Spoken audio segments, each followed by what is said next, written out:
Hello everyone. We are about to start our event today. Hello and welcome here at Hacker Dojo to part 9 of our blockchain lecture series presented by the DEN. Today we will talk about consensus and decentralization. And I'm Zoe, the community manager of the DEN. You will find Alok and Chris, our team members, also in the back. We are live on YouTube at the moment. You can find all our content also on our YouTube channel, the DEN blockchain. Some words about Hacker Dojo, the space here. It's a really cool co-working space. It's open 24/7, and you can get a place here for a really good price. Who doesn't know the DEN? We are an educational organization educating about blockchain technology. We have two paths. We are focusing on blockchain for developers and blockchain for business leaders. We have some really exciting upcoming events. I think they are here, yeah. On March 25th, we have an event in cooperation with IBM in Palo Alto. Then we have on April 6th an event about data structures and algorithms. It's a 4-week course, and what we are really proud of, we have a partnership with UCI, and upcoming events are there on May 6th. It's the Ethereum developer course, and and one for business leaders, which is on May 11th. And if you're interested in joining some of these events, we would like to invite you to join our community on Telegram. You can just check for t.me/DenNexus. And if you join today, also with a quick introduction, and that you let us know that you attended this event today, you get $100 off for any of our upcoming events. Cool, this was everything from my side. Now I want to thank you, our sponsor, the Tech Futures Group, and give over to Edgar. Yeah, thank you. Hello, my name is Edgar. I'm with the Tech Futures Group. And we are a nonprofit that offers 100% free business advice to tech companies and entrepreneurs. We are sponsored by the federal and state government. And so we're measured on 3 things. Capital infusion, which is money we help companies raise through debt, equity, and government grants, jobs created, and revenue.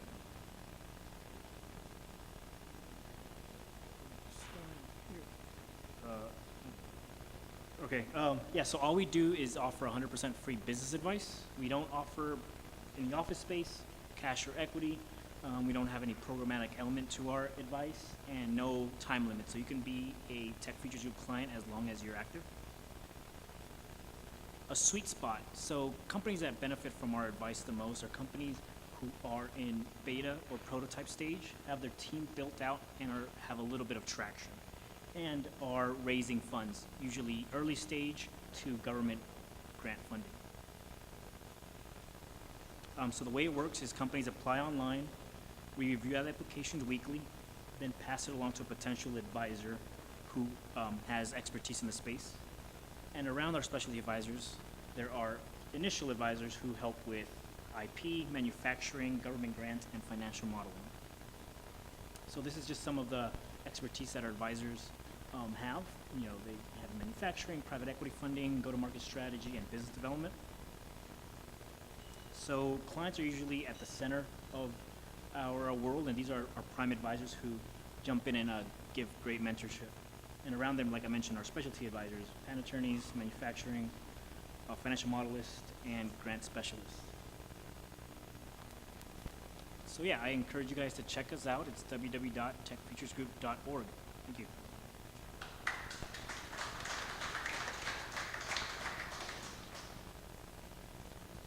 Thank you very much, Edgar. Now I would like to introduce our speaker for today. Travu, she has a really impressive background. She's holding a PhD and is a professional engineer. At the moment, she is COO of Kambria and Omni Labs, which are actually 5 minutes from here, right? Also a really cool office, I think, to check out. Her current role, she's scaling OmniLab's robotics and AI products and services, and is also further expanding the reach of Kambria's open innovation protocols platform. Yeah, I think the stage is yours.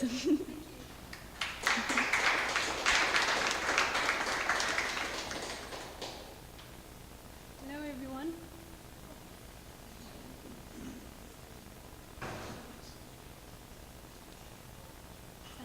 It's my pleasure to be back. I came here before. Oh, do you mind if I just...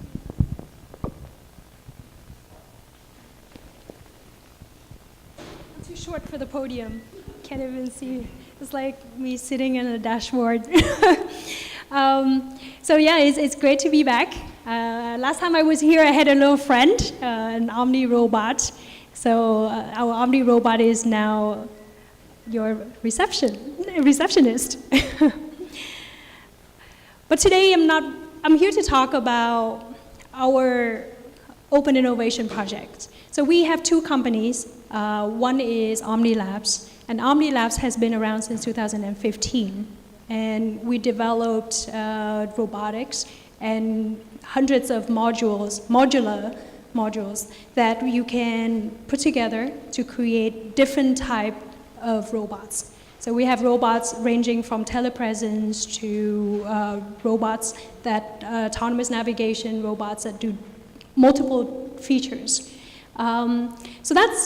Since we've been building OmniLabs for 3 years, we found that a lot of the technology that we have been building has already been built, right? Or in some capacity has been built. And it seems like we are trying to reinvent the wheel with robotics all the time. So it propelled us to create an open innovation platform, Kambria. And Cambria's purpose is to take some of the technology that we already have, make that open source, and incentivize people to collaborate and work on each other's project instead of reinventing the wheel every single time. So when we talk about, and in order to incentivize people to work together, and the main question is, what is going to be in it for me? And with blockchain technology, we are working on a platform that people are incentivized to always collaborate. And it is only possible because we have consensus and the distributed network that we currently have and offer. So I will spend about half of my time giving you a background on the consensus mechanism that makes blockchain technology the amazing tool that it is. And I want to share with you how we use consensus mechanism to apply it in our robotic sharing platform. So we can start with the centralized network. I think that's one that we are very familiar with, right? We have our social circle, people that we are trusted, and we usually share it with our social circle. But as it gets further and further away, there is a mistrust. There's an inherent mistrust, of course. And so when you wanted to have a transaction and you want to make sure that that transaction is executed, right now we're relying on the central authority, and we put trust in the central authority to execute it. Just noticed that all the boxes had some problems here. But, sorry, my apologies. When I converted it into PDF, this is what happened. So we have to put absolute trust in the middleman to execute the transactions. It's basically, if you are going to, I'm going to transfer some money, wiring it, there is a centralized authority that is executing this transaction to make sure that the money comes out of my account, goes to his account, and there is, that money is no longer mine. So if I try to send the same amount of money, to a local, it's not going to happen, right? And all of that is done right now through the middleman, the central authority. It takes a long time, right? It takes a long time to move this information. If it's about data, then information can move very quickly. But if it's transaction, it takes days to execute, right? Settlement takes 3 days, general. And then there are fees involved. There's a lot of fees involved because the middleman needs to build the infrastructure necessary for them to execute all of this. And of course, there is some exclusions. Not everybody is going to have the permission to participate in this. And finally, there is vulnerability in the data and the assets, right? There is prone to hacking. So with the blockchain network, there is no central authority. All the nodes, so instead of having a central authority, you have all these nodes that have the entire copy of the network, the entire copy of the chain.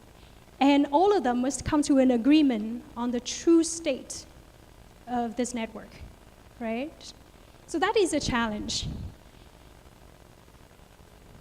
However, there's a lot of benefits. We all understand that if you decentralize things, then everybody can participate as long as you have a computer.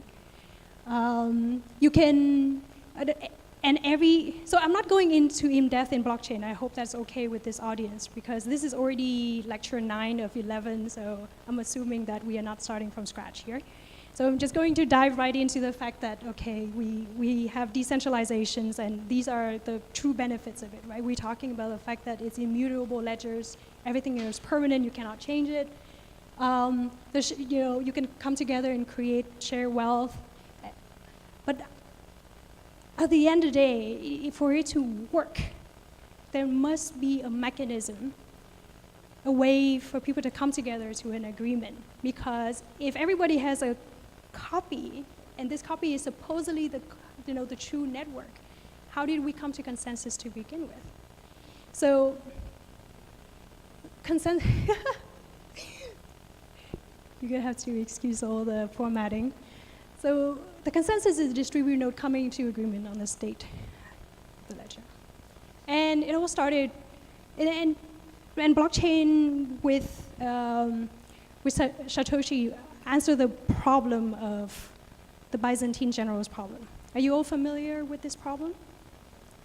You're not familiar, okay. But it seems like a lot of people are, but I will give a quick introductions on the Byzantine generals problem. And the problem is this: if you are the king and you have 4 generals, they are one of them is a dishonest general, and you need to create a coordinated attack on your enemy. And you wanted to get this coordinated attack done properly, but these generals are all over, right? They are not all in one place. And you are also in a different place. So they are separated by distance. You cannot give visible signals, because if you give visible signals, then your enemy also see the signals. So that's not a good way. And there are cases where you cannot use the informants, because the informant themselves could also be distrusted, or they could be captured. So it's all these things. So how do you, the questions of the Byzantine general problem is, how do you get all of these generals to agree on a coordinated attack? And the mechanism with Satoshi Nakamoto, he proposed a solution to this problem, right? The consensus problem, which is, how do you get all these people that are distributed to agree on a single problem? And that is the proposal of the proof of work. So in the proof of work, you have all these nodes. So think of them as the generals. So instead of having these 4 generals, you have thousands and millions of nodes. And in order for them to agree that the transaction is a true transaction, right? So in Bitcoin, we're all talking about moving the transactions here. There's other application of blockchain technology, but for Bitcoin, it's all about moving transactions. And so in the transactions, every individual transaction, which is a message that the king is given to these general, these messages are converted into 25-bit hash. And this hash problem is distributed out there, right? It's broadcasted out there, right? Okay, there is this hash problem now. But it's not solving the hash problem straightforward, it's actually solving the problem backwards. So he gave an output, and you need to figure out what is the input. And figuring out the input is the mathematical puzzle that takes about 10 minutes to solve. And the level of difficulty of this math problem is adjusted constantly in order for you to solve it within 10 minutes. And you can do this because truly to solve this problem is a try and error process. Because it's actually not a very complex algorithm, but at the end of the day, it's trial and error to figure out the noise. And if you can figure out what that number is, then you solve the puzzle, okay? So on average, it's gonna take 10 minutes, and the first person to solve this hash problem is going to broadcast that I got a solution. So that person is now going to propose a next block, right? So we have this long chain. He's looking at all these transactions. He had solved the puzzle. He said that I understand the message, and the message is this. And the message is now broadcasted back to all the peers. They have to validate. So when he broadcasted it back, he shows the work that he put in to solve this hash problem. And at that point, he said that this is the solution. And then his peer is going to either accept it or reject it. Accept it or reject it, and it goes slowly through all the network. And if the majority of them accept it, then it is accepted, right? Then he becomes the owner of that node, and he is rewarded. So that's a process to validate it. And of course, there are cases where two person or multiple people can possibly get the same answer at the same time, and that's the cases where you're going to have a fork in the chain, and then slowly, so you will have one main chain and then several little fork. Eventually, one of those fork is going to be the main chain. So the longest chain is the blockchain. Right? I don't want to get into that detail because it's not really related to consensus at this point. So these are the four-step algorithm. The miners gather the transaction, compute a random math problems, try and error, including valid pending transactions in the block, broadcast the solution, show the proof of work, and then the majority of the miner have to validate the solution. And once they accept it, then they just update their copy. And so the pros and cons of the proof of work is this. The miners are rewarded for securing the network, so there is financial incentives. Security is distributed, and usually everybody is going to act in the best interest of the entire network. But it costs a lot of resources because you are solving problems. And not only you, but because you want to beat the other guys is also solving these problems. So there's a ton of resources, right? You've heard things like, oh, the amount of resources, electricity people are using, or the consumption of the entire country of Denmark. I mean, it's an enormous amount of resources that are being used.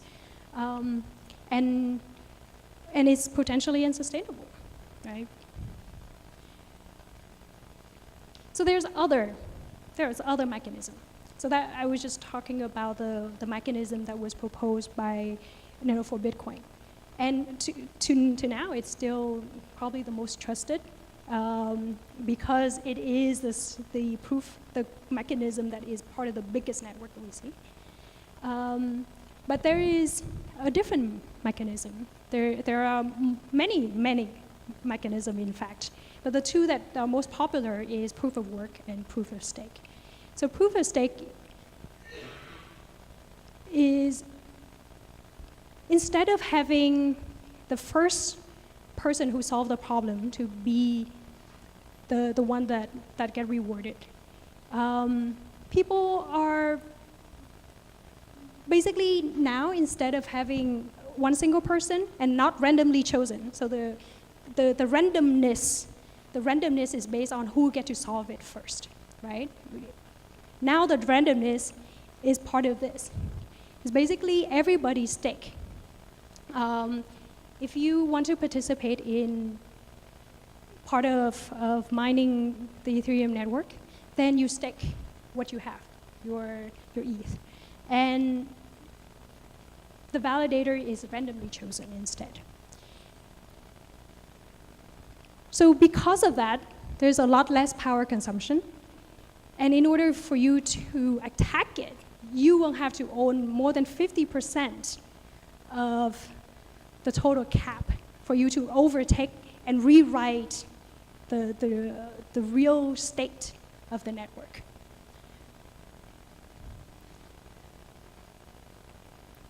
It is often easy to do, as in you can, if you have some Ether right now and you wanted to participate, you can easily do that. Whereas if you want to participate in mining Bitcoin, you have to build a huge computational infrastructure to do so, because otherwise you're not going to be able to be the first person to get there, the first person to solve that puzzle. You're not going to win that race. And it's almost impossible for you to attack. However, if you don't have any Ethereum, if you don't have any Ether, then you can't really participate, right? Because it's based on how much you have. You have to stake what you have in order to participate. And the probability of being chosen is basically based on how much you have. Because if you have more, then the probability of you to be chosen is higher. So if you have a little bit, then the chance of you winning the randomized selection is very, very difficult. So in short, if you compare the proof of work and the proof of stake, you will see that both of them have their pros and cons. And wow, sorry, the font is completely off. So I had to touch about the fact that it is, it's completely two different ways of choosing the validators. But there are others consensus mechanism. And for example, this one, the proof of activity. Have you heard of proof of activity? No? So this one is a hybrid. And it starts out like a proof of work, but then at the end, it becomes a proof of stake. So at the beginning, the miners solve a problem. But then once you solve all the problems, so they don't have to be the first person to solve it, they just have to solve it. And if they solve it, then the winner is randomized. And the person who will get selected is not the first person who solved it, or it's not the last person who solved it. It could be a randomized selections. It's just that you have participated. That's why it's proof of activity. All you have to show is that you participated in it, and you have an equal chance of getting it to be selected. The proof of burn is also interesting. In this case, you take everything that you have, you burn it to the Neverland. You don't have it anymore. And basically now you have a credit to use. So you earn it by earning the privilege to mine, and then because you are using up this privilege, slowly, eventually, it won't go down. And at some point, you're going to have to top up again. So basically, you have to burn some more in order to raise your privilege. Yeah. And then there's other mechanisms like proof of replication, proof of storage, proof of intelligence. Now, this is the most interesting one: is the proof of unique identity. Because truly, if we can solve that problem, then we really don't have to worry so much. Yes.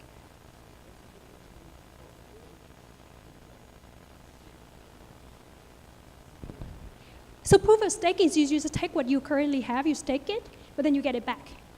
Whereas burn is you take your entire thing, right? So let's say I have 1,000 Ether. I take that whole 1,000 Ether and I burn it to the 0x00 line, and it's gone. I never get it back. Whereas the other thing is I stake it. If I get chosen, then you get it all back. You're just staking it in order to it's like a ticket you give, like, here I am, I get to play. Whereas the other one is like, okay, give me all my money, it goes away, it's done. You earn this privilege to mine, but then it's decaying, right, privilege. So you use it up, and then eventually have to do a lot more. Yeah. Yeah. But so the proof of unique identity is most interesting. Is if you can figure out a way to show that I am me, and you are unique, then we really don't have to worry so much about the proof of work and try to trust each other because we know who we are. You know, there's that unique identity. All right. So we are most familiar with consensus mechanism for validating blocks, but not every project is validating blocks, right? Projects like, so does it mean that consensus should need not to apply in secondary chains? So basically, it's like the applications on these chains, right? We're building a lot of applications. And our application on the Ethereum network is one of those, because consensus is just a way for you to agree on a distributed ledger. So if we were, so I started out by saying that we are open sourcing a lot of our technology, and we're trying to incentivize people to participate, right? We are sharing some of our open source platform. You take the open source platform, you build on it. We want to incentivize you to give it back. And we want you to collaborate. But the application of our goal is to make sure that we attribute fairly for your contributions, right? So there needs to be some way for us to trust the fact that if you take this technology and you build on top of it and you put it back, that eventually you're going to be rewarded for it. So you're going to be rewarded at the moment you submitted it, and then you will be rewarded again when that technology is commercialized, right? Because the Kambria Foundation is taking the IP that's out there and creating a whole IP licensing system so that if you are part of the contributors to this technology, eventually, when it's commercialized, you are going to get back some of your rewards. So the idea here is to integrate what's already there and put it all into an integrated solution. So we want to incentivize that. Wow, this is like, this is definitely not how it looks. So I'm going to skip this one. This is our architecture of what Kambria looks like. It's that's so strange.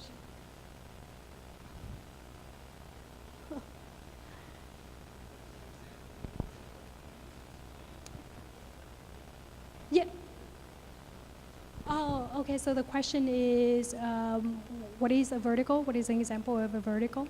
So the vertical so the Open Innovation Platform protocol applies to all sorts of technology that is out there. But the one that we are starting with is robotics, because we know robotics, and we had built, through OmniLabs, we had built hundreds of modules. And some of that module is going to be available as open source on Kambria platform, right? And so the way it works is, so for example, we have a speech library that is also linked to actions. So you can command a robot to do something through just voice command, right? To do things, not only to answer back. Because now we have a lot of Google Home, we have a lot of Alexa, where you can ask a question, it goes through a search engine, and it answers you intelligently. That's only a dialogue, right? The next step is to go to the speech library where your command, it will translate to an action on a thing, on a robot in this case. So that library would be open. We are trying to package it in such a way that it could be used by researchers, so that if they take this technology and they build on top of that technology, so we build a framework for you to do it. You take the framework and you make it do something completely different. So basically, we give you the framework to have certain action that is allowed. The action could be move the wheels, action can apply to the light, action can implement on the screen itself. So these are the range of action that's possible. You take this technology and you come up with your own usage. You build up the speech command itself, different combinations of action that the robot can take based on the command, right? So these are the kind of things that would be available, and then eventually we wanted to build in such a way that it is advanced enough.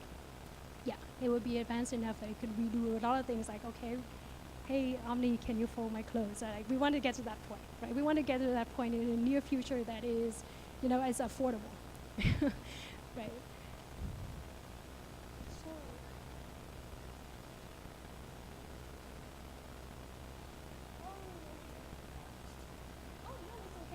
I think it's okay. Yeah, I think it's okay. You guys are still with me, right? I didn't lose you yet.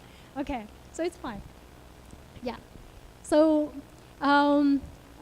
in order for our platform to work, we have to enable it with first game theory, because in game theory you want to reach to a point where it's optimal for you to always collaborate. As in, if you don't collaborate, then you're going to be left behind or you penalize. And in the case of robotics, for example, if you take the platform and you keep it for yourself, you don't share it back, then you don't get to participate in the upgrades of this version, right?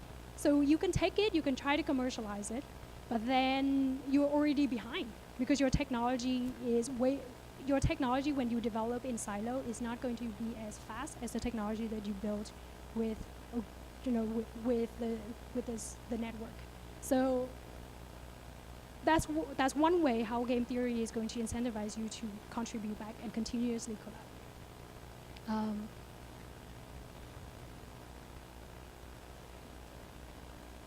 We use a Kambria token. Yeah, it's just a Kambria token. Well, and we basically, the goal for us is to create I was just talking to Eve about the fact that there is still quite a bit of barrier to entry if people will have to obtain the token and then interface it with a platform using MetaMask and all of this. So our goal is to eventually get a user-friendly interface so that you can interact with the platform as if you interact with other web pages. But in the back end, it will translate into, the tokens, and then because you need the token in order for you to interact with smart contracts, etc. No, we are on the Ethereum network. So yeah. So I want to go a little bit on one of the things that in the previous slide I wanted to show you how we use the blockchain technology to attribute for people's contribution, to protect their contribution, and to govern some of the protocol. And to do so, we use innovation judge protocol. So if you don't mind, Chris, can you pull up for me the judge protocol? So judge protocol is a way for us to decentralize judging, right? So right now, a lot of the competitions that we go through are all centralized judges, right? First of all, you probably don't even have a say in who the judges are. You hope that whoever select the judges are selecting them on your best interest, the one that will have the most knowledge or at least unbiased in choosing the teams, right? Yes.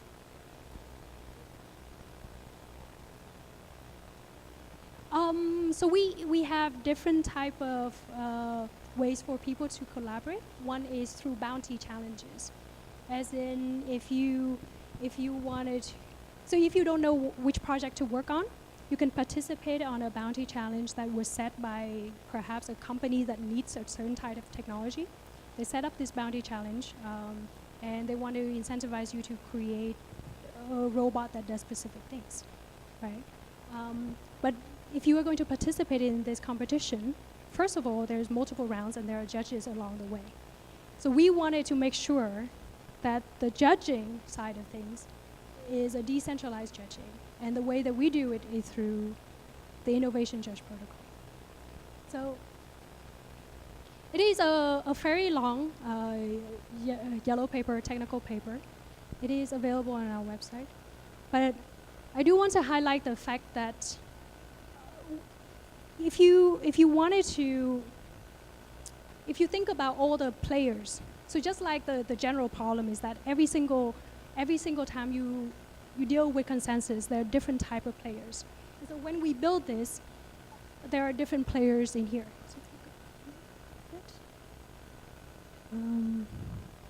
So here, so in here, we talk about the different type of players that are going to be involved in a competitions like a bounty challenge, right? So we define the different players, and we talk about how they would act. You know, what are some of their options in terms of whether they would be an honest developer or a dishonest developer? Would they be a biased judge or a non-biased judge? And would you know, so these are some of the states that an actor can be in, right? You can be honest, dishonest, you know, so all these states. And from there, you wanted to incentivize people to act in such a way that we are all going towards an honest result, the truth result, right? So, of course, there's also the state of the competition itself. If there are different rounds, then there are rounds that have winners, and there are rounds that have no winners. So these are all the states that you would have to think about when you create, you try to replicate the Byzantine general's problem. So these are the states they could be, and how do you incentivize them to work together towards the truth results? So if you are interested in the protocol itself, please feel free to download it off and read on. If you don't mind, Chris, if you can just scroll through a little bit more. So basically, we go through the implications of having like malicious judges and how that would be, and how do we prevent somebody from being malicious judges. And if there is a bribery attack, we call it a bribery attack, but in general, you could think about the fact that judges can be bribed, right? They could be bribed, and their decision could be biased from that. So, yep. So the idea at the end is still go back to game theory, where how do you incentivize people to participate in such a way that they are going to be unbiased, and they are committed to the truth results of the competition. Okay. If you go back to the slides.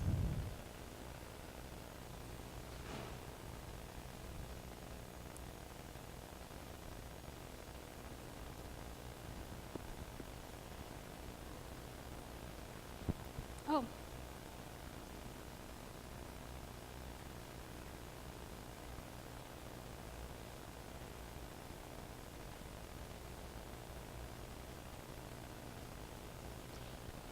So I have only a few more slides to talk about the fact that we are trying to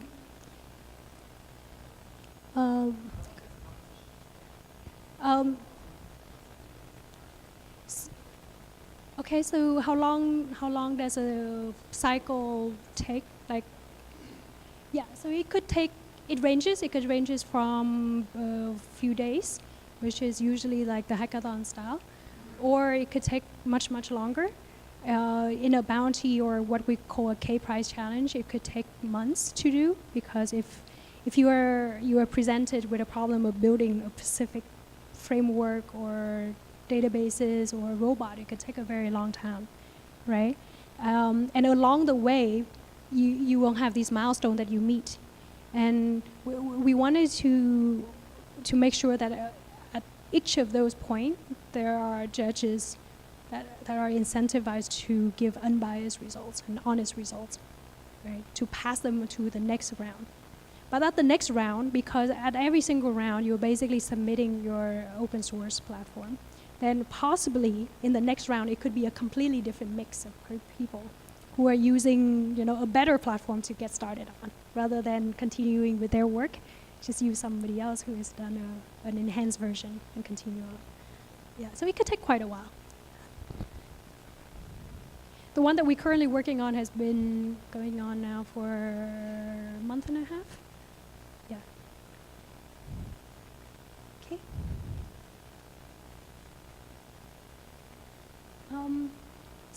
So we do have some of these hackathons, and these are the way that we do these bottom-up innovations where people will participate and propose their ideas. But also the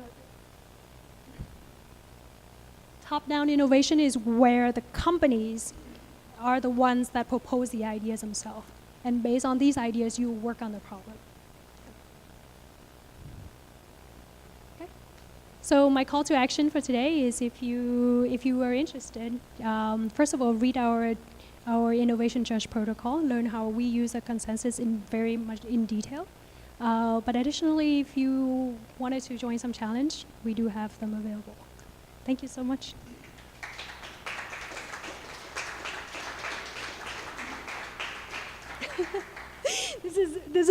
This looked way better than what I have. Yeah.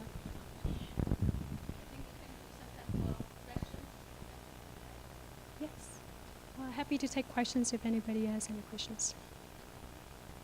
Yes.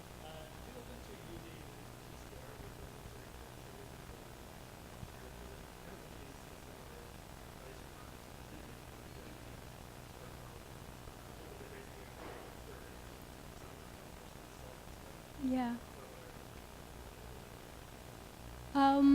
So interestingly, there are a lot of good services out there, and so we have several blockchain engineers on our team, and they all wanted to just tackle it. You know what I mean? So I totally understand. Yes, we did look at we actually use them as reference, but we develop our own. Yeah. It's probably just we got to do it so that we learn from this. Yeah. Well, sorry, go ahead. Well, the problem is unsolved. It's not solved in the sense that, if those three Byzantine in general, it's an unsolved problem.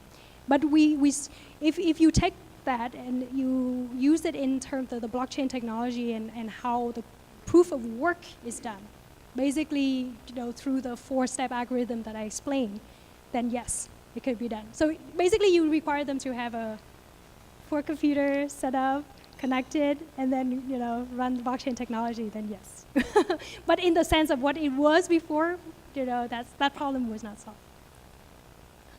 Yes.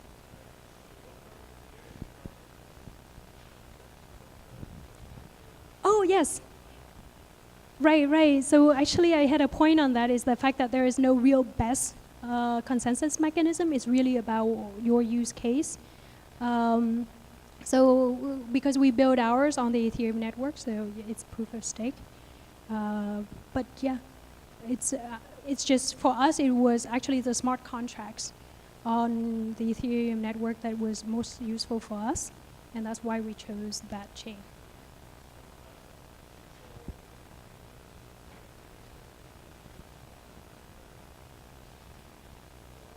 Yeah, so there's transaction, like for us, we don't need transaction to be split seconds and all that. So for us, it's more like, okay, if you execute A and it's consequence B, then you get C, right?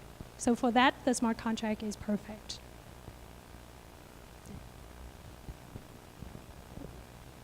Right, thank you. Oh, sorry. Yes.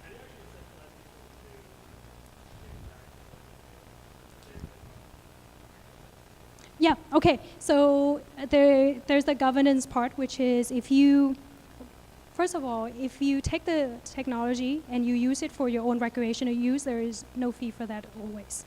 But if you take the technology and you commercialize it, then the agreement is that portion of the profit will have to be shared back, because that technology was built by the community, not just by yourself.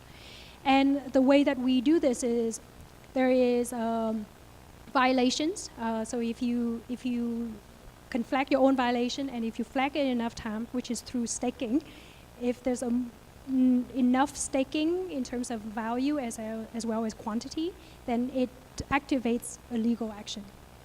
And secondly, the fact that if you take this technology and you commercialize it, there's probably already a better version of your own, that same technology on the platform already. So you can commercialize it, but there's going to be a company that will license out a better technology and probably will win in just a capital, in the race. So that's how you would be incentivized to share back.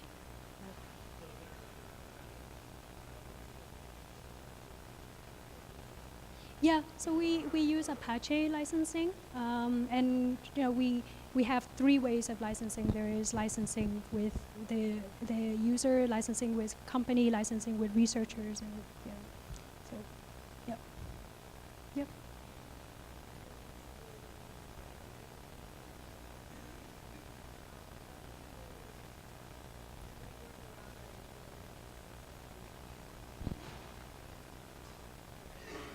Right.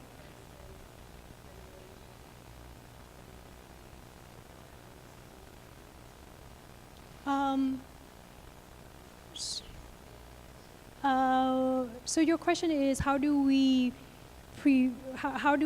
basically save or protect these IP through even though it's decentralized technology, but through like centralized way of protecting them?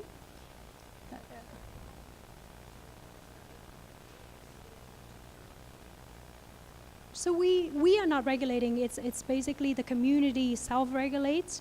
But if there is violations, then there would be legal action that is taken through a centralized location. And this is necessary because please read the book Blockchain and the Law, because we really don't have a good mechanism of doing decentralized regulation yet. But they are working on it. And I think that if we do get to that point, then perhaps we'll use that mechanism. But right now, I mean, if you were to have to go after somebody, then it's through the court of law, the regular court of law. And the way that you show it is, okay, well, this technology was contributed back and it was captured on chain on this day, right? Immutable ledgers. So how can you argue that this technology belongs to you, kind of thing? Yeah. Okay. All right. Thank you so much.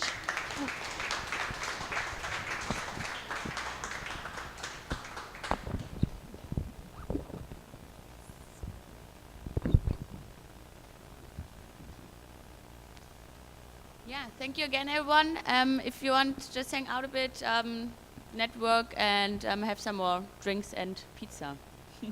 Not too long, but some minutes is fine, right?